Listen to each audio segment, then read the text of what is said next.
ನಮಸ್ಕಾರಪ್ಪ ಎಲ್ಲರಿಗೂ. ನಾನು ಪ್ರೇಮಾ ಸೌದತ್ತಿ. ಇವತ್ತು ಮೀನಿನ ಫ್ರೈಯ ರೆಸಿಪಿ ತೊಗೊಂಡು ಬಂದೇನಿ. ಆ ರೆಸಿಪಿ ನಿಮಗೂ ಇಷ್ಟ ಆಗ್ತೈತೆ ಅಂತ ಅಂದ್ಕೊಂಡೇನಿ ನೋಡ್ರಿ.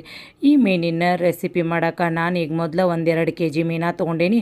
ಅವನ್ನ ಮೀನ ಯಾವಾಗಲೂ ಸ್ವಚ್ಛ ತೊಳ್ಕೊಬೇಕಪ್ಪ ಅಂದ್ರೆ ಅಕ್ಕಿ ಹಿಟ್ಟು ಅಥವಾ ಜೋಳದ ಹಿಟ್ಟು ಉಪ್ಪು ಹಚ್ಚಿ ತೊಳೆದ ಇಟ್ಕೋಬೇಕು ನೋಡ್ರಿ. ಏನೈತಿಲ್ಲ ಇದಕ್ಕೆಲ್ಲ ನಾವು ಲಿಂಬು ಹಾಕಿನ ಕಲಿಸ್ಕೋಬೇಕು ನೋಡ್ರಿ. ನೀವು ಬೇಕಂದ್ರೆ ಹುಂಚಿ ನೆನೆ ಹಾಕಿ ಆದರೂ ಹಾಕ್ಬೋದು.